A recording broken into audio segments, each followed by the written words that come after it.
The death of George Floyd in Minneapolis sparked national and international outrage, with protests calling for racial justice in many American cities, including here in Iowa. We sit down with African-American community leaders Izaah Knox and Betty Andrews to discuss the path forward on this edition of Iowa Press.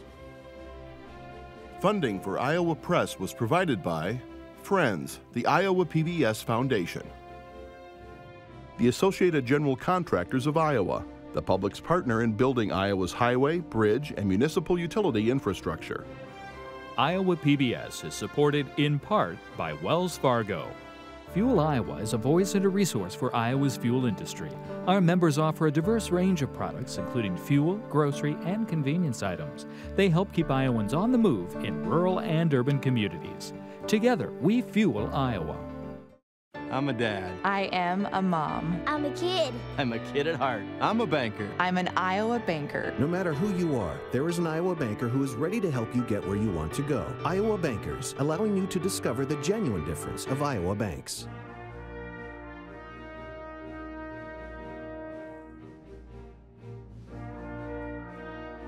For decades, Iowa Press has brought you politicians and newsmakers from across Iowa and beyond, celebrating nearly 50 years of broadcast excellence on statewide Iowa PBS. This is the Friday, June 12 edition of Iowa Press. Here is David Yepsen. The death of George Floyd in Iowa's neighboring state of Minnesota did not stay a local issue to the city of Minneapolis. Protests across the country and here in Iowa have led to a newfound push for racial justice and police reform in states and municipalities. Some of the public policy debates are being waged at the community level in locations like Des Moines, Davenport, Iowa City, and more. Other policy conversations are being held at the State House in Des Moines as African-American leaders are actively meeting with legislators and the governor. And two of those community leaders join us today at the Iowa Press table. Izaah Knox is Executive Director of Urban Dreams in Des Moines, and Betty Andrews is the president of the Iowa-Nebraska Chapter of the NAACP. Thank you both for taking time to be with us today. We know it's a busy time for you. Glad to be here. Also joining the conversation across the table is Kay Henderson, News Director for Radio Iowa. Ms. Andrews, on Thursday evening, the Iowa House and Senate quickly passed a bill that included measures that had been agreed to and were unanimously approved. First, banning most chokeholds, making sure that police with a record of serious misconduct are not hired again by another agency, and also requiring training in de-escalation techniques, as well as letting the Attorney General investigate cases in which a police officer is involved in a death. What's your reaction to that legislation? Well, certainly we applaud the passage of that legislation. I know that we work closely with State Representative Roz Smith out of Waterloo, and we discussed the elements of that bill thoroughly. And we thought that at this moment, I know that the NAACP has been pursuing anti-racial profiling legislation, and so we talked through how this would impact situations where African Americans and other Iowans actually were working or not working, were encountering a police situation, and we thought that it would be awesome, and so he put it forth, and really proud to be able to back him on that. Mr. Knox, what did you think when you heard that it passed unanimously? I mean, I thought it was a great step, right? And unanimously was even better. I mean, some of the things that I was most proud of was the young people there in the balcony, right, at the Capitol all day long, helping legislators understanding how important that bill was to pass. And then with Representative Smith leading that charge, the picture of the moment of silence and the black fist of unity in the air were just so powerful, right? And I think it's a very good start, but we still have a lot to do. So explain why now? People have been asking for these kind of actions for years, and in some cases, as Akayo Abdul-Samad, another legislator on the floor, said, we've been wanting these changes for decades. Why now? The tipping point, right? I mean, I think visibly seeing the protests and visibly interacting with the protesters Iowa is a good place for these things to happen quickly because we're a flat state, right? There's access is easy. So I think the visible representation of people protesting in the street has really created this quick change. But we don't want it to be too quick, right? Because we just don't want to check boxes, saying that we're checking boxes and then push this thing to the side. This is a very, very long play that's been going on for a very, very long time. Ms. Andrews, is this a generational moment? Is it because we have video that the entire country is watching? What do you think spurred action so quickly in the Iowa legislature? Sure, so that is exactly it. Izaah refers to it as a tipping point.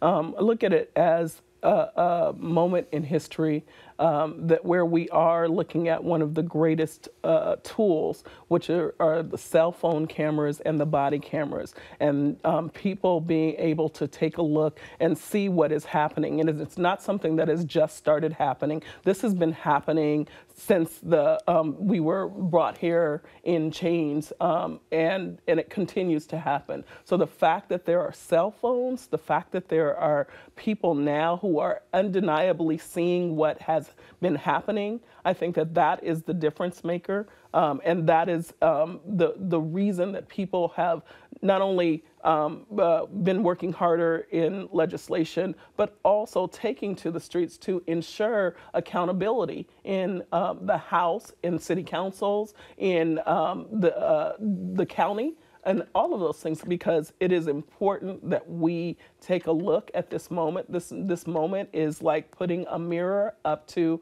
America, up to even in our state in Iowa, putting that mirror forth and saying, now look at yourself and you need to make change. I want to focus on what's next here in Iowa. And I want to ask you both, but I'll start with you, Betty Andrews. We've seen what the legislature and the governor have approved.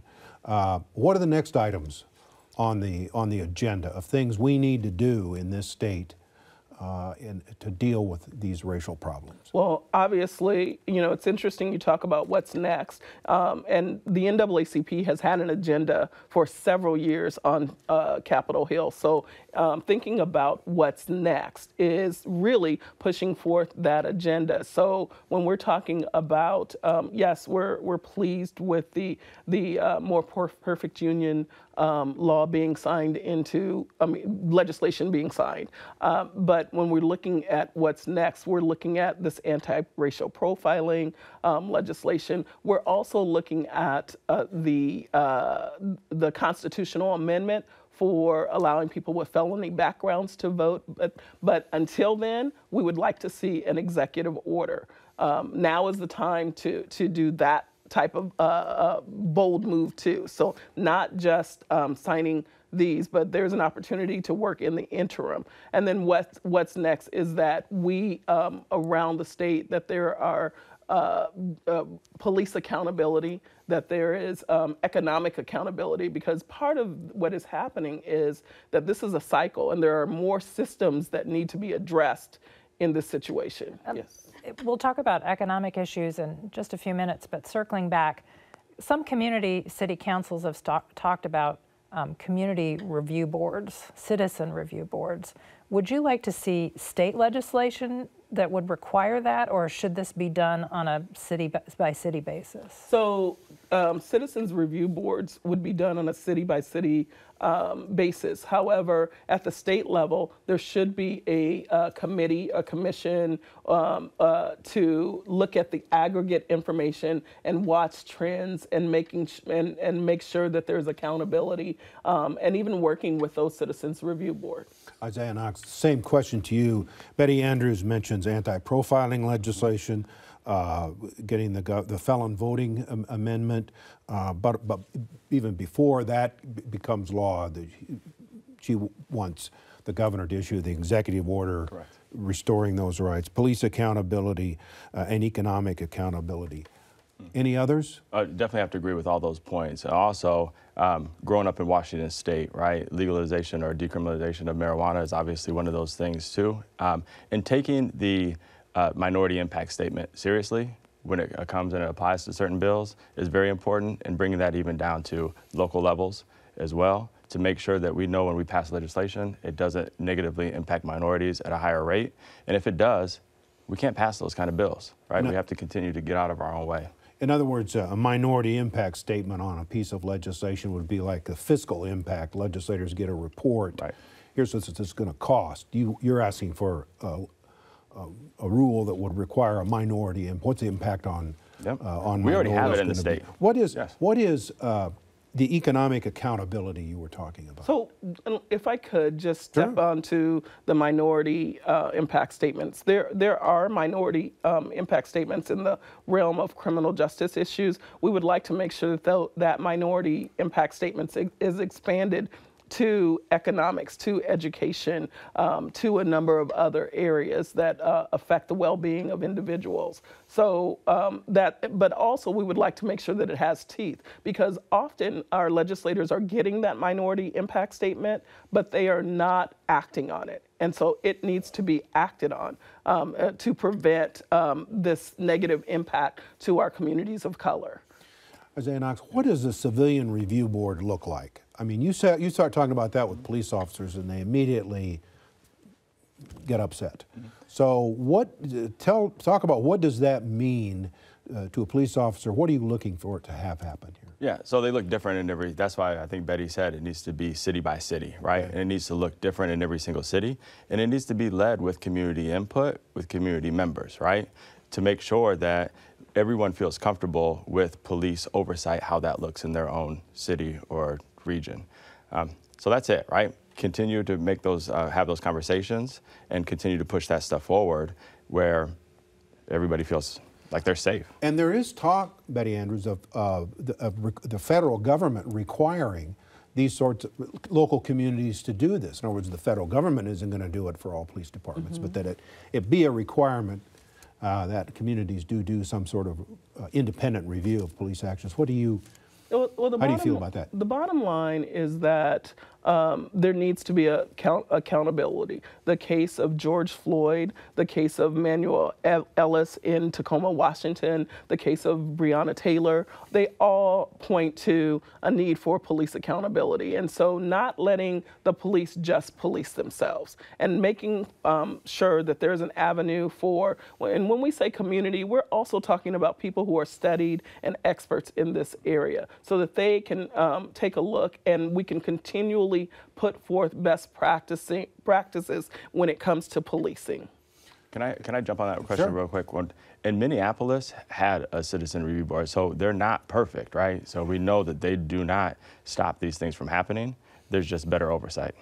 You mentioned decriminalizing marijuana possession, which was on a list of demands from Des Moines Black Lives Matter group. They also talked about expunging records.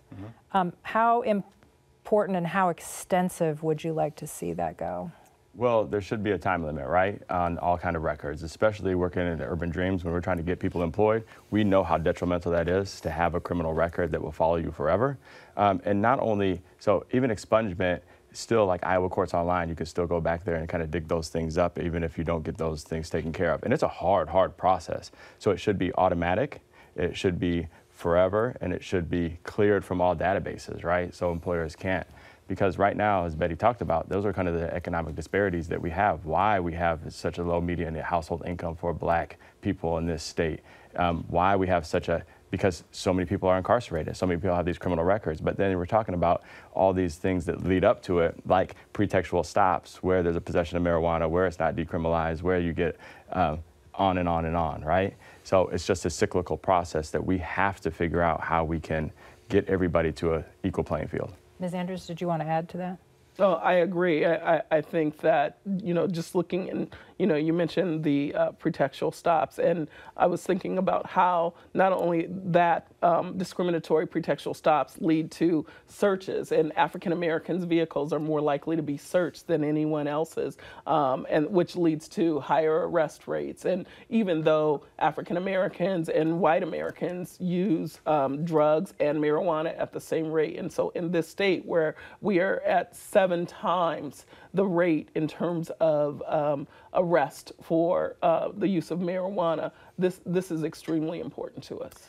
Let's talk about some broader cultural issues. Mr. Knox, Iowa football coach Kirk Ferentz started a conversation within his team, and I don't want to talk about that specifically, but you know, there are a lot of coaches in this state at private colleges, at community colleges, at high schools who are leading teams that are multiracial. Mm-hmm.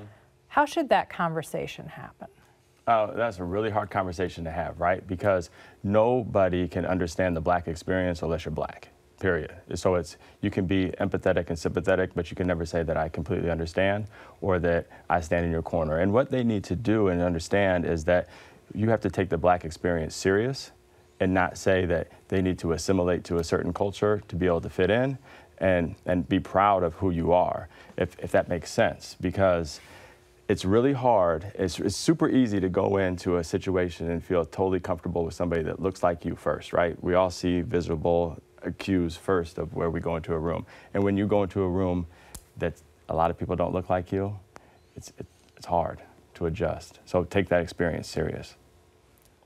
These conversations are hard. Conversations around race are hard because we have not dealt with America's original sin. So I would suggest that in any room, not so much familiar with the coaches, but in any room where you are having this conversation, that you be willing and open and understand that you may not get it right the first time. But the important thing is to keep talking. Of course, you're going to need to have thick skin, and there's a lot of emotion because this is an oppression that has happened for years and years and years. This is the kind of the water that we live in, and there are so many layers and components and things that compound this that it is not an easy one and done conversation. So it's important to keep talking. We have been reached out to by so many Iowans who are willing now to have that conversation and also work on the behalf of racial justice, and that's powerful. But if you are just looking at this moment and stopping there, that's not good enough. You have to commit for the long run. Izaah Knox, yeah. Yes. Are we in danger here of, in the course of solving this problem, discouraging people from wanting to become police officers? You have officers quitting in Buffalo, for example. What do you say to that? I mean, police officers are needed, aren't they? Yes, yes. Two things though I do want to talk about. I want to follow up on that. Cultural competency training is going to be more crucial than ever now. And it's shocking because we do it, and how many people don't know historical facts about the Black experience. So I just wanted to follow up on that. That's crucial for all people that deal with groups in general, or lead groups especially. But now back to the police officers, right? So I understand, are you talking about defunding the police and how scary that is for people That's part of this conversation. Kind of to digest? Well, we have to understand, again, like civilian review boards, defunding the police is going to be something that happens locally. That's what I really like about this protest and this movement. It's not a march on Washington, right? It's a march on your local government, right? State and city. So defunding the police or reallocating police budgets to better reflect the city as general, or to not have police doing non-police work, like dealing with mental health or substance abuse issues, is probably required and crucial so that we have less negative interactions with police officers. Betty Andrews, I noticed you have not used the word defund the police. I used that word. We're using more divesting. Okay, or reallocating resources? Yeah, reallocating is an appropriate term, and it is a conversation that we continue to have. There are a lot of components, and there are a lot of pieces in that spectrum. So we're still taking a look at how that plays out. But I think what the biggest thing is reimagining policing in our country. When we think about the racist origins of policing in our country, it is time to take another look and to reimagine what that looks like in the US of A. Stacey Walker, who's the first African-American elected to be a supervisor on the Lynn County Board of Supervisors, this week called on police departments throughout the state to not use chemical irritants on protesters, peaceful protesters. Is that a priority?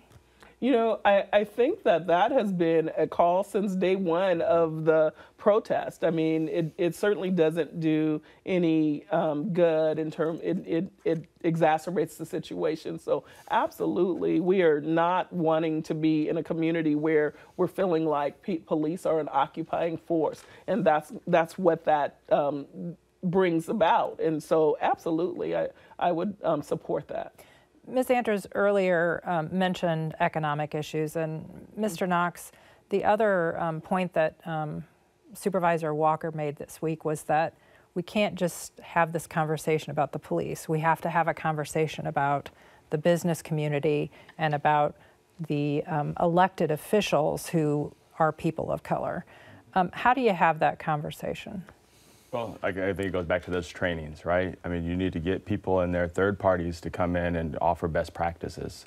And it's going to be a deep dive into what organizations look like, what systems look like. And it's not just business, it's healthcare, it's education, it's criminal justice. There's a list goes on and on and on. So again, that's why we're just not checking boxes. We need to train people. We need to get people in positions where they can advocate for people of color at these tables, because we know where the decisions are made, right? The decisions are made around boardroom tables. We need to make sure that seats are occupied by the And if I could just, not only is this a situation where this is generational, because of course, if African Americans are enslaved, they're not benefiting from the wealth that gets passed down through generations. And then you have the situation with redlining, and I'm making huge leaps. And then now we come to today where African Americans have, well, actually white Americans have 10 times the wealth of African Americans. And that is really, when you think about exponentially greater. So we do have to address this wealth gap. And there are a number of measures that are out there, but at this moment, we're still struggling. So are those measures at the government level or at the business level?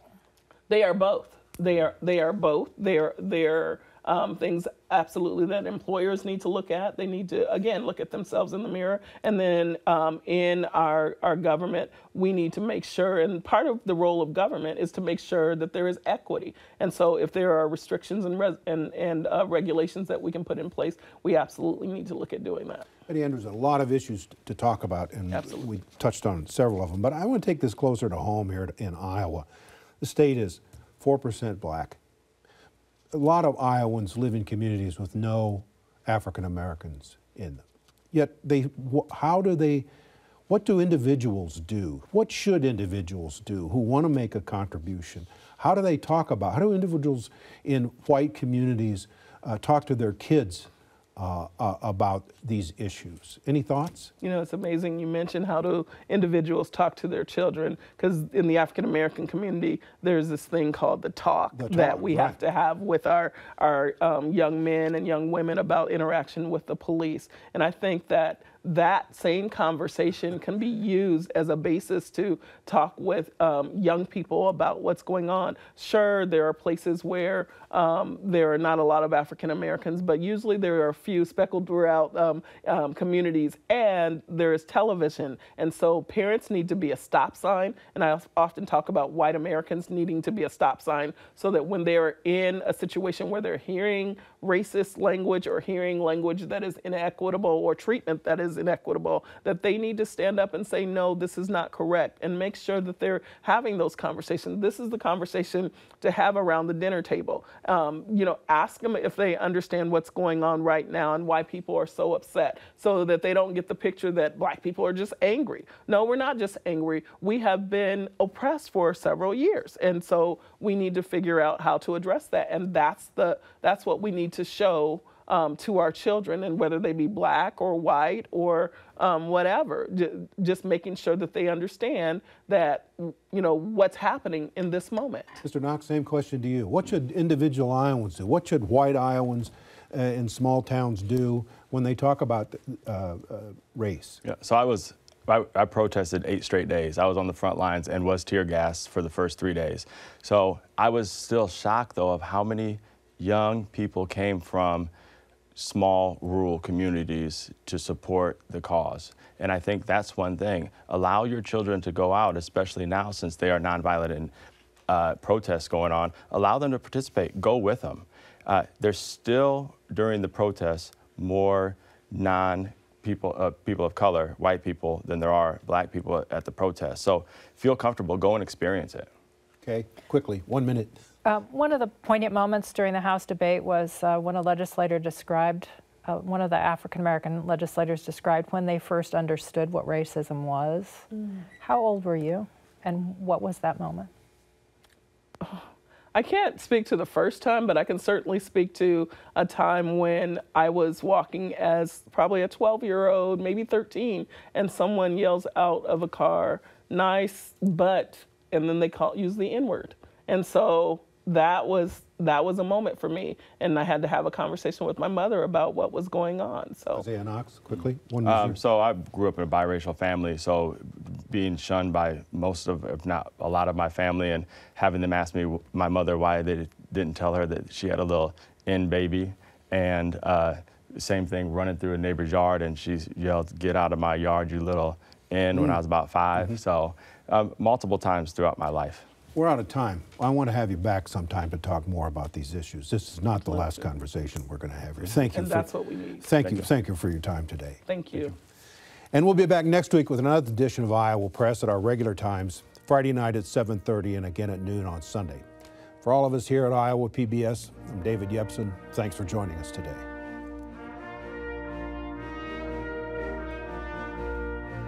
Funding for Iowa Press was provided by Friends, the Iowa PBS Foundation, the Associated General Contractors of Iowa, the public's partner in building Iowa's highway, bridge, and municipal utility infrastructure. Iowa PBS is supported in part by Wells Fargo. Fuel Iowa is a voice and a resource for Iowa's fuel industry. Our members offer a diverse range of products, including fuel, grocery, and convenience items. They help keep Iowans on the move in rural and urban communities. Together, we fuel Iowa. I'm a dad. I am a mom. I'm a kid. I'm a kid at heart. I'm a banker. I'm an Iowa banker. No matter who you are, there is an Iowa banker who is ready to help you get where you want to go. Iowa Bankers, allowing you to discover the genuine difference of Iowa banks.